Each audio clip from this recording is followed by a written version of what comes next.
после овој марш имаме средба во социјално-економскиот совет, кај што ни е најавено дека ќе биде присутен и премиерот на државата и ние ќе му ги доставиме буквално сите наши забелешки од нашите членови, од нашите синдикати кои што наидуваат на проблеми во секојдневниот живот. Проблемите кои што се засегнати нашите синдикати, нашите работници, наидуваме на тоа што за жал се уште нашите синдикати не се целосно прифатени во државата, од институциите, од одредени министерства. Ние тоа наназад го кажувавме неколку години, неколку периоди и се надевам денешната прилика со премиерот буквално ќе му кажеме каде што треба да се поправи. Доколку не се поправи ситуацијата, работниците ќе знаат многу повеќе како да го изразат својот револт. Зошто не се организиравте заедно со останатите синдикати за еден центар? Видете, ние немаме ништо против да се организираме со останатите синдикати, меѓутоа како да се организираме со останатите синдикати, бидејќи тие се главните кочничари на синдикалниот плурализам во државата. Ќе ви кажам само еден проблем. Има синдикати во држава кои што имаат во својот статут дека работник не може да биде одстранет од нивниот синдикат, замислете 3 години. Ние како конфедерација, како независни синдикати треба да чекаме 3 години ако вие сте член во тој синдикат, па после да пристапите кај нас. Со такви синдикати кои што немаат демократија во нивните структури, не можеме ние да соработуваме. Како да соработуваме со синдикат кој што гледате ја има буквално највисоката зграда во државата, ние немаме ни една канцеларија таму. Ние со нашите скромни средства плаќаме и кири, гледате немаме средства да повикаме повеќе граѓани од другите градови нашите членови. Све додека не се реформираат останатите синдикати, ние не можеме да имаме соработка со нив. И кои се барањата конкретно што ги дадете? Барањата се бараме комплетна измена на законот за работни односи кој што е во фаза веќе наменување, меѓутоа 2 години помина се уште не е променет законот. Ако се има волја, тој закон може да се промени за месец дена. 2 години некој свесно го чува тој закон, законот дека се работи на нов закон, меѓутоа ние не сме вклучени. И како да имаме соработка со нив?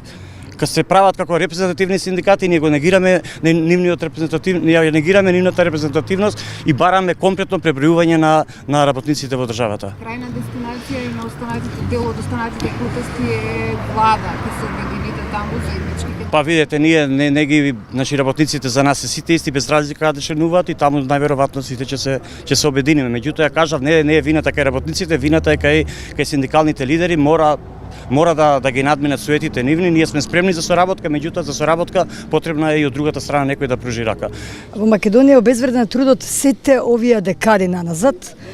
Според Државниот завод за статистика, просечната плата е речиси 400 евра. Тоа е нонсенс. Во една обична програма Excel, ако пресметате и ги ставите сите плати на вработените во Македонија, тоа се сигурно над 800.000 вработени, не знам точна бројката, но оние имаат. Сигурна сум дека просечната плата не надминува 220 евра, 200 до 220 евра. Едно 4 члено семејство во кое се вработени, двајца вработени, максимално да зема 400 евра заедно, со 2 минимални плати не може да преживее. Луѓето во Македонија едвај преживуваат. Луѓето во Македонија не живеат.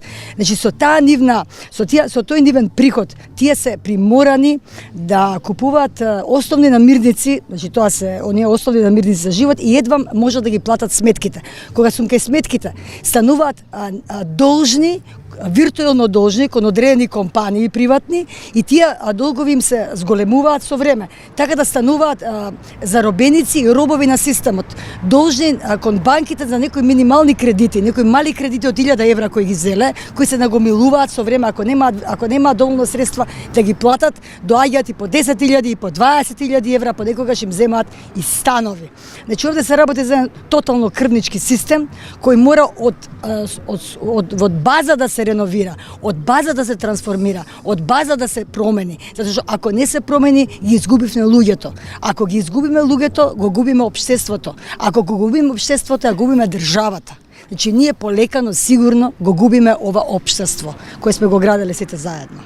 Не со метла да се смете, односно да се расчистат работите, туку да се земе токмак, чук, копач, лопата, да се направи целосен ремонт во рамките на структурите на полицијата, да се исчисти комплетно од сите минати времиња, она што било негативно и што струело и што дошло до овој момент да ние сега се залагаме да го вратиме стариот колективен договор затоа што тој беше подобар во однос на сегашниот. Да се врати сабота како неработен ден.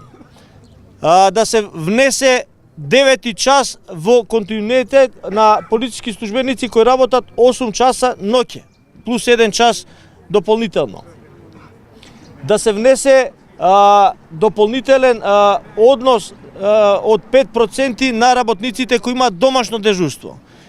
Значи, тоа се само дел од барањата што во моментот можам да ги презентирам и да ги пренесам. Само во март месец 9 полициски службеници од МВР ја напуштија Републиката, замина во некоја држава надвор од Балканот.